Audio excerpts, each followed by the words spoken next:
Bwana wetu Yesu Kristo asifiwe. Ninawasalimu katika jina la Bwana wetu Yesu Kristo na Mwokozi wa maisha yetu. Ninamshukuru Mungu ambaye ametupa neema tena siku ya leo katika siku yetu ya Jumanne, tunapoenda kujifunza tena somo lake na kumfanyia Mungu ibada kwenye siku yetu hii katika ibada yetu ya masifu ya mchana. Nawakaribisheni nyote kwenye ibada yetu hii, na tuianze ibada yetu katika jina la Mungu Baba na la Mwana na la Roho Mtakatifu. Amen. Tuombe. Mungu wetu na Baba yetu wa mbinguni, asante kwa sababu ya uaminifu wako na ukuu wako kwenye maisha yetu. Asante kwa sababu unatupenda. Asante kwa sababu unatujali.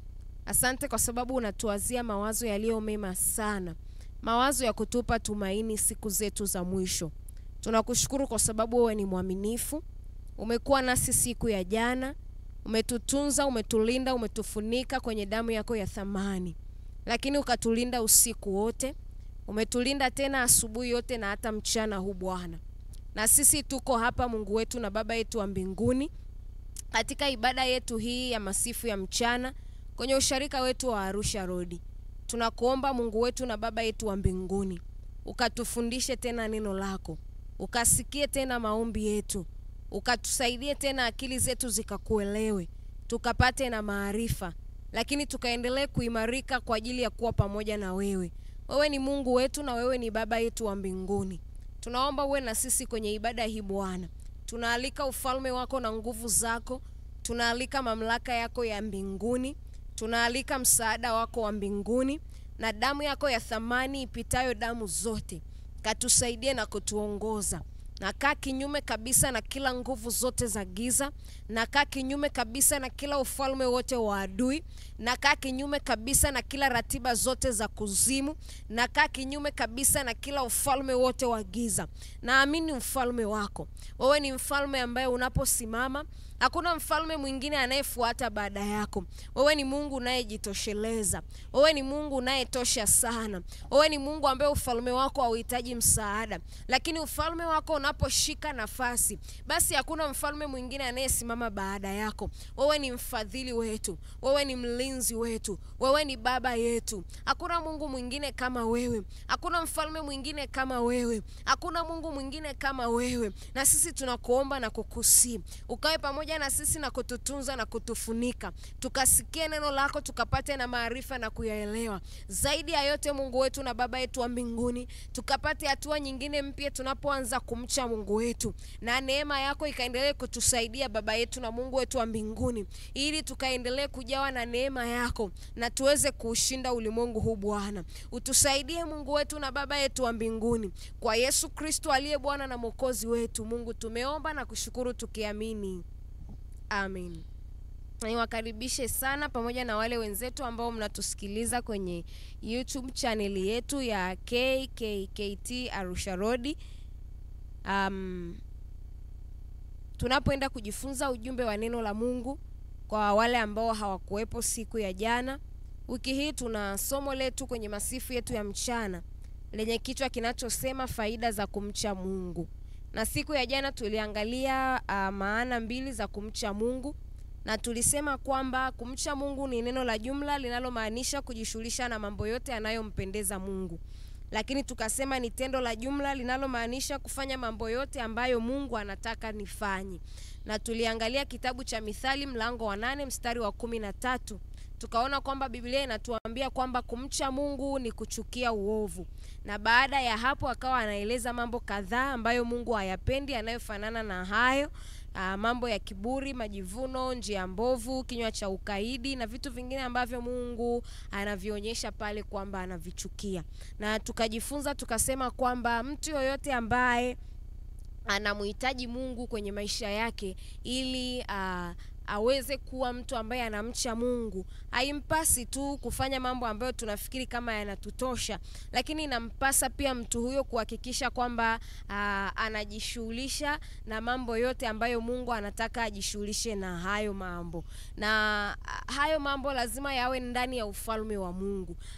Tukasema kwamba mtu hawezi akawa anajishughulisha na mambo kadhaa alafu kuna mambo mengine ajishughulishi nayo. Tukaona kwamba mcha Mungu ni mtu ambaye anajishughulisha na mambo yote ambayo Mungu anataka ayafanye. Tukaona mfano kumpenda Mungu, kumtii Mungu, kumwogopa Mungu, kuchukia uovu, kumtumikia Mungu, kuwapenda watu wa Mungu, kufanya mambo yote ambayo Mungu anataka tufanye na mambo yanayofanana na hayo. Na Mungu akatuambia kwamba mtu ambaye anamcha Mungu maana yake uovu si sehemu ya kitu ambacho anakipenda. Na ikitokea mtu ameanguka kwa bahati mbaya, amemkosea Mungu kwa bahati mbaya, anapaswa kutubu na kurejea ili kuendelea kutunza uchaji, kuendelea kutunza kumcha Mungu ambako kupo ndani yake. Lakini tuliona faida ya kwanza, tukasema faida ya kwanza mtu anapata maarifa sahihi. Na tulisoma kitabu cha Mithali mlango wa 1 mstari wa 7-8. Tukaona kwamba kumcha Bwana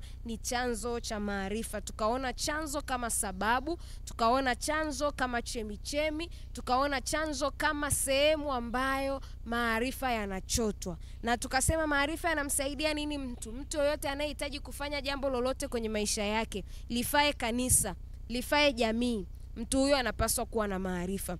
Mtu asiyekuwa na maarifa hawezi kufanya jambo lake sahihi. Ili ufanye vizuri kwenye jambo lako, lazima uwe na maarifa. Na hapa tukaona ya kwamba tunaweza tukawa na maarifa mengi sana ambayo tunayo, lakini maarifa ya kutusaidia sisi, maarifa ya kunisaidia mimi na kukusaidia wewe, lazima yawe yameongezwa na maarifa ya Mungu. Kwa mtu anapoamua kumcha Mungu, automatically neema ya maarifa inakuwa juu yake. Ndio mtu huyu unaona ana influence kwa watu, ana kibali kwa watu, watu wanamuelewa, kama ana jambo lake wanamsupporti, kama ana jambo lake linalohitaji watu ana watu na vitu vingine vinavyofanana na hivyo. Watu wanakipenda kitu chake, kama ni taasisi yake, ni shule yake, ni kanisa, ni biashara na vitu vingine vinavyofanana hivyo. Kuna watu wana vibali, kuna watu ambao vitu vyao vina utofauti fulani ambao watu wanaukubali na wanaufuata.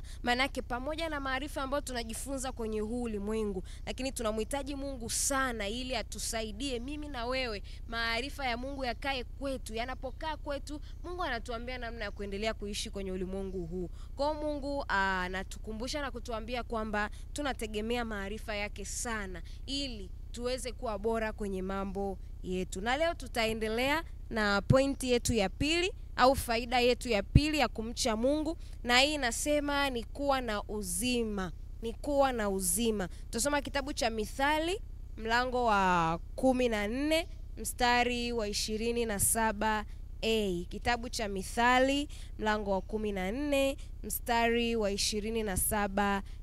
Neno la Mungu linasema kumcha Bwana ni chemchemi ya uzima. Kumcha Bwana ni chemchemi ya uzima. Na leo tunajifunza pointi yetu ya pili inayosema mtu anapomcha Mungu maana yake anakuwa na uzima. Pointi yetu inasema ni kuwa na uzima. Na nataka tuone uzima ni kitu gani ili tuendelee kujifunza na kuona. Na nimekuwa nikiwaambia watu kwamba mtu mwenye uzima si mtu tu ambaye ameamka, anahema, yupo, lakini mtu mwenye uzima ni mtu ambaye uzima na uhai unaonekana katika maisha yake. Na maanisha nini? Neno uzima ni neno lenye maana mbili. Maana ya kwanza ni uhai, lakini maana ya pili ni kuishi. Na hapa tunapozungumzia uzima ambao tunauzungumzia mahali hapa, neno uhai ni kuendeleza mchakato wa kuzaa. Na neno kuzaa ni kuumba au kuleta kitu katika uhai.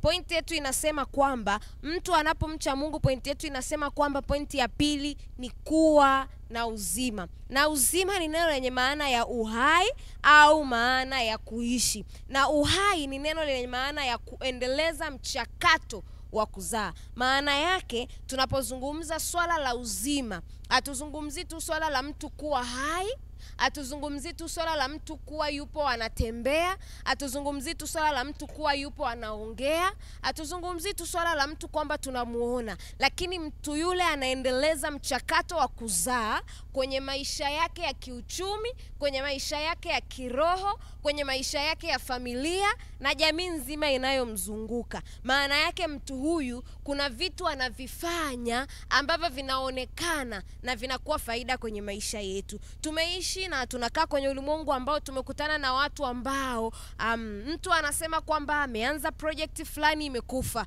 Mtu anasema kwamba ameanzisha kitu fulani kimekufa. Mtu anasema kwamba amekuwa na ndoa fulani imevunjika. Mtu anasema kwamba ameanza biashara fulani imevunjika. Maana yake kitu kinapokuwa kimesitisha mchakato wa kuendelea mbele au mchakato wa uzima, maana yake mauti imeingia kwenye kitu kile. Na hivyo basi, moja ya njia ya msingi na ya maana ya kuepusha mauti kwenye jambo lolote la maisha ya mtu, ili kitu cha mtu kiwe na uzima, kitu cha mtu kijaze mchakato wa kuendelea kuzaa, manake mtu huyo automatically anakuwa anamcha Mungu. Kwa sababu neno linatuambia kwamba hii tuliyosoma Mithali 14:23 anasema 24a anasema kwamba 27 anasema kwamba kumcha Bwana ni chemichemi ya uzima. Chemichemi ni sehemu ambayo inatunza maji. Ni sehemu ambayo hata kukiwa na ukame maji yanapatikana. Ni sehemu ambayo maji hayapungui. Ni sehemu ambayo maji hayakatiki. Ni sehemu ambayo vyanzo vya maji vinapoisha maji watu wanayafata kwenye chemichemi. Maana yake mtu amchaye Bwana anafananishwa na mtu ambaye amewekeza uzima wake kwenye chemichemi ya uzima, ambayo mauti inapoweza kuingia kwenye kila eneo la maisha ya mtu au kwenye jamii au kwenye kanisa au kwenye familia au kwenye vitu vinavyofanana na hivyo, maana yake ni kwamba huyu mtu anakuwa na sehemu ambayo imetunza uhai wake, anakuwa na sehemu ambayo imetunza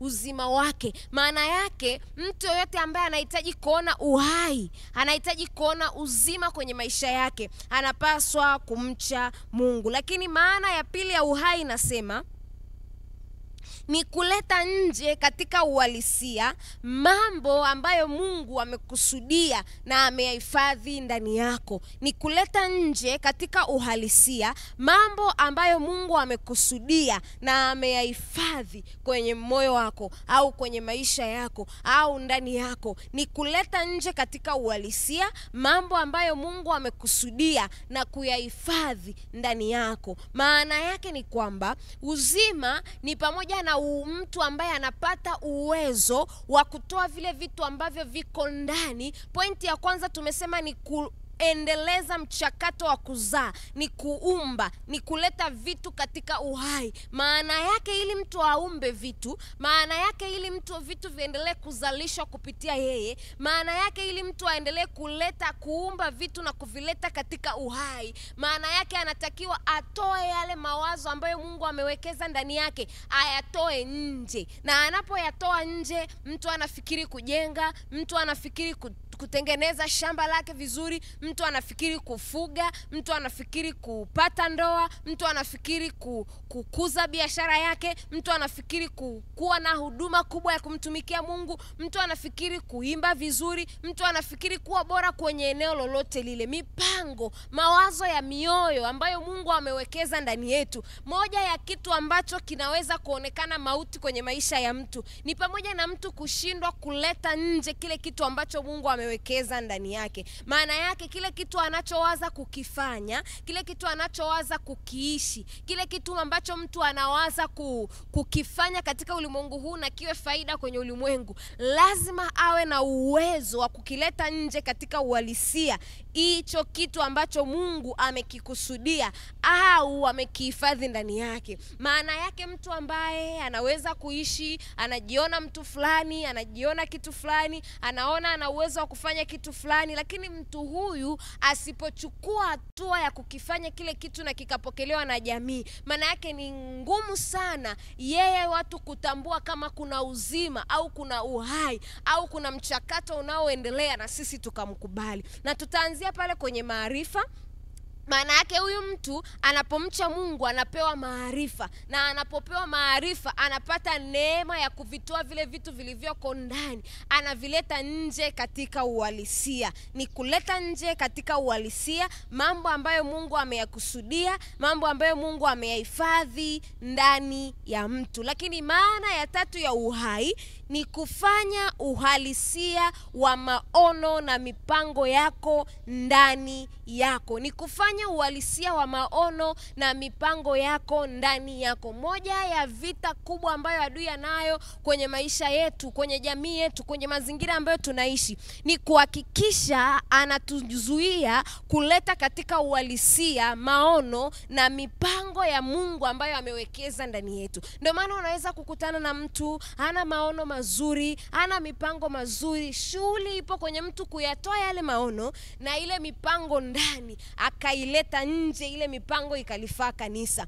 Kwa hiyo mtu wa Mungu, tunakumbushwa kwamba kumcha Bwana ni chemichemi ya uzima, ni mwanzo wa uzima. Maana yake mtu anayemcha Bwana, faida anayoipata, uhalisia wa maono na mipango yake unatoka nje. Na huyu mtu unapotoka nje, maana yake alikuwa na mpango wa kuanzisha project fulani, mtaona ameanzisha, mtaona anaifanyia kazi, mtaona watu wanaikubali, mtaona watu wanaipokea, mtaona watu wanaifanyia kazi, mtaona watu wanaielewa, mtaona watu wanaipokea. Alikuwa na mpango wa kuanzisha shule, utashangaa anajenga shule, utashangaa watu wanaipenda shule, utashangaa watu wanaipokea shule, utashangaa watu mambo yanaendelea kama yalivyokuwa yamepangwa. Utaona huyu mtu anafikiri kufuga, utaona ameanza utaratibu wake wa kufuga, utashangaa watu wameamini mifugo yake, wanaenda kununua, anafanya biashara vizuri. Mtu huyu anapokuwa amemcha Mungu, amewekeza kwenye chemichemi ya uzima, anapokuwa na mpango wa kufungua biashara yake, utashangaa amefungua biashara yake, maisha yake yanaendelea, biashara inapata kibali na mambo mengine kama hayo yanayofanana na hayo. Nini kinachokuwa kimefanyika? Sio tu maarifa ambayo ameyawekeza kwenye kazi, sio tu maarifa ambayo anayo, mtaji alionao, uwezo alionao, eneo alionalo, lakini katika mambo yote ambayo ameyafanya, hajaacha jambo la msingi sana la kumcha Mungu, ambalo baada ya kumcha Mungu anapewa maarifa. Akishapewa maarifa anapewa uhalisia wa kufanya maono na mipango ambayo iko ndani yake, ambayo Mungu amewekeza ndani yake. Anakuwa na uwezo wa kuleta nje katika uhalisia mambo ambayo Mungu amekusudia na ameyahifadhi ndani yake. Anakuwa na uwezo wa kuendeleza mchakato. Watu wengi sana wameanza michakato ya biashara, wameanza michakato ya ndoa zao, wameanza michakato ya huduma zao, wameanza michakato ya mambo mengi, lakini kuna watu ambao wakati mwingine hawajafikia mwisho. Kwa nini? Kwa sababu adui ameingia, ameleta uharibifu, ameleta mauti na amewazuilia wao kufikia lengo ambalo wamekusudia. Lakini wiki hii Mungu anaendelea kutukumbusha na kutuambia, moja ya kitu kinachoweza kukusaidia kuendeleza mchakato wa kuzaa, kuendeleza mchakato wa kuumba, kuendeleza mchakato wa kuleta vitu vyako katika uhai ni kumcha Bwana, kumcha Bwana, kumpenda Mungu, kujifunza kujishughulisha na mambo ya Mungu, kujifunza kujishughulisha na vitu ambavyo Mungu anataka uvifanye, hakikishia kwamba uovu upo. Tunaishi katika sehemu ambayo uovu umejaa, lakini uovu sio rafiki wa mtu ambaye anamcha Mungu. Mtu anayemcha Mungu anapoanguka katika uovu kwa bahati mbaya, anakimbia na kurudi kwa baba yake, anatengeneza mambo yake, alafu anarudi kwenye sehemu yake, na Mungu anampokea na anaendelea kuishi maisha mazuri. Kwa hiyo neema ya kumsaidia mtu afanye kwa uhalisia maono na mipango ya Mungu ndani yake, huo ni uzima. Lakini maana nyingine ya uzima inasema ni kukua. Na mtu yote ambaye amekuwa maana yake ana maongezeko. Na mtu yote mwenye maongezeko maana yake ni mtu ambaye amepiga hatua moja zaidi. Na tupo kwenye maisha ambayo kila mtu anapenda maongezeko, au watu wengi wanapenda kukua. Watu wengi wanapenda maongezeko. Watu wengi wanapenda sana kupiga hatua. Watu wengi wanapenda sana kuhakikisha kwamba kuna hatua moja zaidi wanayoipata, kuna maongezeko fulani wanayoyapata. Watu wanatamani biashara zao zikue. Watu wanatamani ndoa zao ziendelee kukaa vizuri. Watu wanatamani waendelee kuongezeka nguvu za kumuomba Mungu, nguvu za kusoma neno la Mungu. Watu wanatamani kazi zao ziendelee kuwa na maongezeko. Watu wanatamani kupanda vyeo. Watu wanatamani kuona watoto wao wanakuwa bora. Watu wanatamani mambo mengi, maongezeko ya kila aina, hatua za kila aina. Watu wanatamani kukua kweli kweli kwenye mambo mengi. Lakini leo Mungu anatukumbusha kwamba moja ya kitu ambacho kinaweza kunisaidia, moja ya kitu ambacho kinaweza kukusaidia ni sisi kuwekeza katika eneo la kumcha Mungu. Unapomcha Mungu atakupa maarifa, na akisha kupa maarifa atakupa neema ya kupata uzima ambao utakapowekeza maarifa aliyokupa kwenye kazi yako, basi kazi yako haitavaliwa na mauti. Manake uzima utakaa katika eneo hilo ambalo Mungu amekusudia. Manake utakuwa na uhai, manake utakuwa, manake utaongezeka.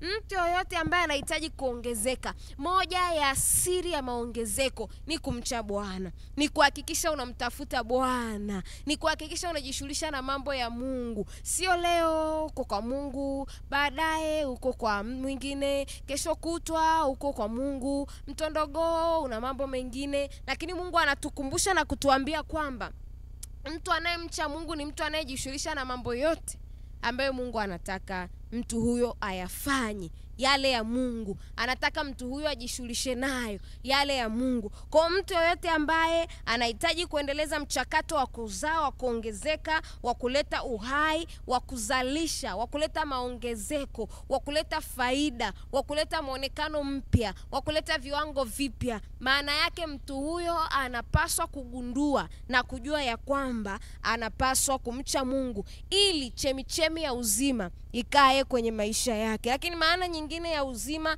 ni kuishi kiafya, kuishi kiroho, kuishi kiuchumi na kadhalika. Tumeishi pia kwenye ulimwengu ambao kuna vita ya uhai. Watu wanaua wenzao kwa siri. Adui anawekeza mauti kwa siri, anawekeza magonjwa kwa siri kwenye miili ya watu. Watu wanafariki, watu wanauawa kwa siri na adui. Wakati mwingine anachukua uhai wetu, anaharibu afya zetu, analeta mauti, anatuua kiroho, anatuua kiuchumi, alafu vurugu zinakuwa zinaendelea sana kwenye maisha yetu. Lakini leo Mungu anatukumbusha kwamba kumcha Mungu ni kuishi kiafya, kuishi kiroho, kuishi kiuchumi na vitu vingine vinavyofanana na hivyo. Maana yake uzima, uhai ni pamoja na kuishi, ni pamoja na kuhakikisha kwamba adui akatizi uhai wako. Lakini moja ya kitu ambacho kitakusaidia wewe ni kujishughulisha na vitu ambavyo Mungu anataka ujishughulishe navyo. Hivyo vinaweza kuwa ulinzi wako na salama yako pale ambapo mauti inaweza kutafuta maisha yako. Lakini uhai ni kuendelea. Uhai ni kuendelea. Maana yake mtu ambaye anahitaji kuendelea, mtu ambaye anahitaji kupiga hatua, mtu ambaye anahitaji kuendelea mbele, maana yake huyo mtu mwenye uhai lazima awe amewekeza kwenye chemichemi ya uzima. Kwa wapendwa katika Bwana, mchana wa leo Mungu anatukumbusha tena, na anaendelea kutuambia, na anaendelea kutusisitiza, na anaendelea kutukumbusha ya kwamba kumcha Bwana ni chemichemi ya uzima. Na mtu yoyote ambaye anahitaji kuipata chemichemi ya uzima lazima ajishughulishe na mambo ya Mungu.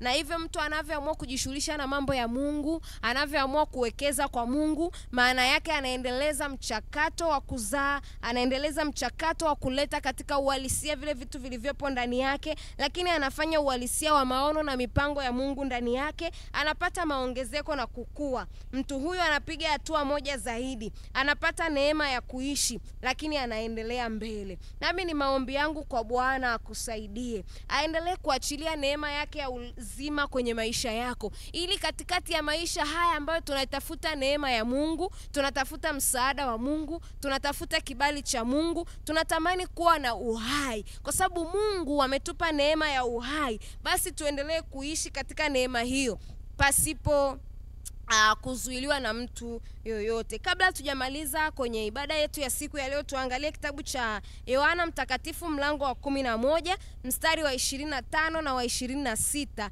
Neno la Mungu linasema, Yesu akawaambia, mimi ndimi huo ufufuo na uzima. Yeye aniaminie mimi, ajapokufa atakuwa anaishi, naye kila aishie na kuniamini hata kufa kabisa hata milele. Je, unasadiki hayo? Anasema kwamba mstari wa 25 na wa 26, Yesu akawaambia, mimi ndimi huo ufufuo na uzima.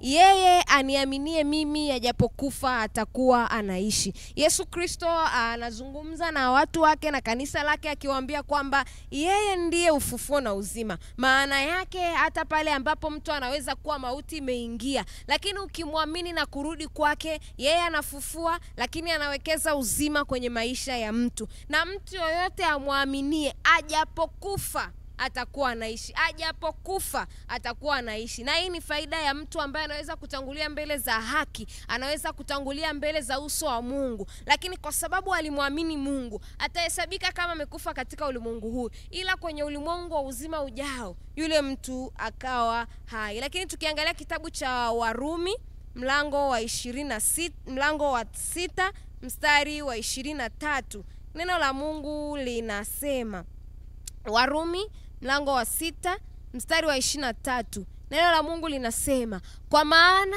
mshahara wa dhambi ni mauti, bali karama ya Mungu ni uzima wa milele katika Kristo Yesu Bwana wetu. Manake mtu ambaye hamchi Mungu automatically anakuwa anatenda dhambi, na mtu ambaye anatenda dhambi automatically anakuwa amepungua kwenye kumcha Mungu. Kwa anapokuwa amepungua kwenye kumcha Mungu, mauti inaingia kwenye maisha yake, mauti inavamia kwenye maisha yake. Lakini leo Mungu anatukumbusha na anaendelea kutuambia ya kwamba kumcha Mungu ni chemichemi ya uzima. Bwana wetu Yesu Kristo asifiwe. Na mimi ninaendelea kuwakumbusha na kuendelea kuwaambia, tuendelee kukumbushana ya kwamba tunapaswa kumcha Mungu. Inawezekana kuna eneo lenye la maisha yako mauti imeingia, uzima umepungua, uzima umekosa nafasi, umekosa neema ya kuchakata vitu, umekosa neema ya kuleta uhai na uzima kwenye vitu vyako, umekosa neema ya kufanya vitu vyako vikae katika uhalisia. Na leo Mungu anatukumbusha, moja ya dawa, moja ya kitu kinachoweza kwenda kuondoa mauti kwenye maisha ya mtu na kikawekeza uzima ni mtu amchaye Bwana, ni mtu ajishughulishaye na mambo ya Bwana, ni mtu ambaye anaweza kuwekeza vitu vyake kwa Bwana. Na anapowekeza moyo wake na kujishughulisha na mambo ya Mungu kwa kupenda, na kujishughulisha na mambo ya Mungu kwa kudhamiria, na kujishughulisha na mambo ya Mungu kwa kutaka, maana yake mtu huyo anapata neema na msaada utokao kwa Mungu. Uhai na uzima unaketi kwenye maisha yake. Na Mungu aliyetupa kuingia kwenye ibada ibada yake tena siku ya leo, siku ya Jumanne. Atusaidie. Mungu anaendelea kutufundisha na kutuambia, anaendelea kutuelekeza, anaendelea kutufundisha, anaendelea kutukumbusha, kwa sababu neno la Mungu linasema pasipo maarifa watu wacha kujizuia, pasipo maono watu wacha kujizuia. Maana yake unapokuwa na maono, iko nidhamu ambayo Mungu anakupa, na ile nidhamu ambayo Mungu anakupa inakuwa imejengwa ndani ya kumcha Mungu. Na unapokuwa ndani ya kumcha Mungu, akatengeneza nidhamu yako, maono yako yako ndani yako, maana yake anakupa neema ya kuyatoa yale maono. Kwa hiyo unapokuwa na maono yako yanafanikiwa, na ndilo kusudi la Mungu kwenye maisha yetu. Mungu aendelee kutusaidia. Yawezekana mauti imeingia kwenye maisha yetu ya kiroho, yawezekana mauti imeingia kwenye huduma zetu, yawezekana mauti imeingia kwenye ndoa zetu, yawezekana mauti imeingia kwenye familia zetu, yawezekana mauti imeingia kwenye biashara zetu, yawezekana mauti imeingia kwenye mifugo yetu. Neema ya Mungu iko hapa kutukumbusha tena leo. Na neno la Mungu limekuja kama maarifa, kwa sababu wanasema watu wangu wanaangamizwa kwa kukosa maarifa. Mpango wa Mungu ni kutuona hatuangamii tena, ili tunapokuwa hatuangamii tena, neema yake inakuwa kubwa kwetu, na uzima wa Mungu unaketi kwenye maisha yetu. Na Mungu atusaidie. Lengo la Mungu na nia ya moyo wa Mungu ni kuona watu wake wanajawa na uzima na sio mauti kwenye eneo lolote la maisha yetu. Ni kuhakikisha tunapata maongezeko, tunakuwa na uhai, tunazalisha vitu, maisha yetu yanaendelea, tunaendelea kumpenda Mungu, lakini kufurahia ulimwengu huu ambao Mungu ametupa. Na Mungu aendelee kutusaidia kuliishi neno lake. Na mchana wa leo tena ambao tumesikia neno la Mungu, atusaidie na aendelee kutufundisha na aendelee kutuongoza, ili tuendelee kumpenda na kumtegemea kwenye maisha yetu. Na kabla tujamaliza kipindi chetu, basi tutaenda kuomba na tutamuomba Mungu atusaidie. Yawezekana kuna maeneo mauti imekaa sana, lakini hiyo mauti yawezekana imesababishwa na vitu vingi, lakini kikiwemo jambo moja la mtu kusahau au kuacha kumcha Mungu. Na Mungu atusaidie, na Mungu aendelee kutuongoza, na Mungu aendelee kutufunika, na Mungu aendelee kutusaidia ili tuweze kuendelea kumpendeza yeye. Taomba kwa pamoja na wenzetu ambao wanatufuatilia kwenye channel yetu. Neema ya Mungu iendelee kutusaidia, lakini iendelee kutuongoza, lakini iendelee kutuwezesha ili tuendelee kumcha Mungu na kuwekeza mambo yetu kwenye ufalme wa Mungu. Baba, katika jina la Yesu Kristo wa Nazareti aliye hai, asante kwa ajili ya siku yetu tena hii ya Jumanne.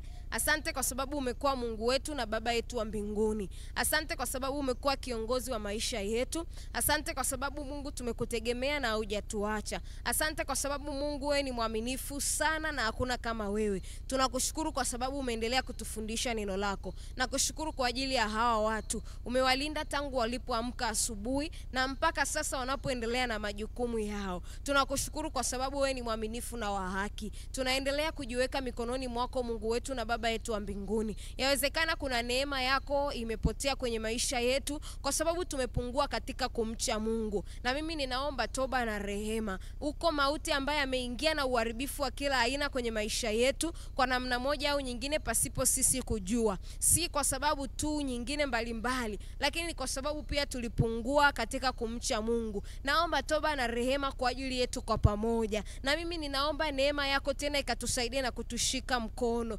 ikatuongoza na kutufunika kwa damu yako ya thamani, ili Mungu wetu na Baba yetu wa mbinguni tukaweze tena sawasawa na mapenzi yako Mfalme. Kuna wakati ambapo tumeshindwa kuchakata mambo, kuna wakati ambapo tumeshindwa kuleta katika uhalisia vile vitu ambavyo umeweka ndani yetu. Maono yetu yamekufa, kazi zetu zimekufa, vitu tulivyofikiri kwanza vimekufa, kazi ambazo tuliwaza kuzifanya zilizoanzishwa mioyoni mwetu zimekufa. Tumeshindwa kufikia malengo, tumeshindwa kuendeleza kazi ambazo umeweka mikononi mwetu, tumeshindwa kuendelea kutunza biashara ambazo umetupa, kazi ambazo umetupa maofisini, mashamba na mifugo ambayo umetupa, watu ambao umetupa na vitu vingine vinavyofanana na hivyo. Tumeshindwa kwa namna moja au nyingine, lakini tunasogea mbele za uso wako, tunaendelea kukuomba rehema na toba. Na mimi ninawaombea watu hawa katika jina la Yesu. Neema yako iwafunike na kuwasaidia, mkono wako utokao kwako juu mbinguni uendelee kuwatu kuwatunza, uwasaidie na kuwatoa katika eneo lolote lile ambalo adui amewekeza mauti kwao. Uzima ukakae kwao Bwana, ili wakaweze kuchakata mambo yao katika mazingira ambayo wataweza kufanikiwa na kutoka katika mauti. Wewe ni Mungu wetu na ni Baba yetu wa mbinguni. Tunakuomba na kukusihi Mungu wetu na mfalme wetu mweza wa mambo yote, basi ukalipokee neno hili katika jina la Yesu Kristo wa Nazareti aliye hai. Mioyo yao ikawa udongo wenye rutuba ambao utamea na kuzaa. Wajishughulishe na mambo yako ili neema ya uzima ikakae kwenye maisha yao. Na waombea pamoja na familia zao na watoto wao na kazi zao. Uwalinde hata wanapoendelea na kazi nyingine muda huu na majira haya. Waendelee kuona mkono wako utokao kwako juu mbinguni. Waone baraka yako itokayo kwako juu mbinguni. Katika jina la Yesu Kristo wa Nazareti aliye hai. Usiwaache Mungu wala usiwapungukie.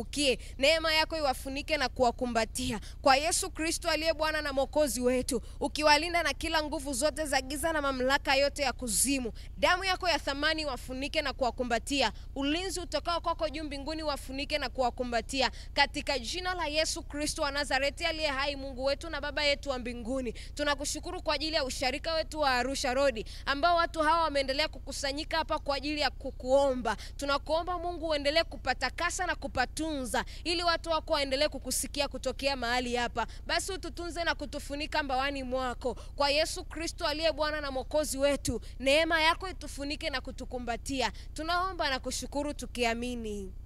Amen.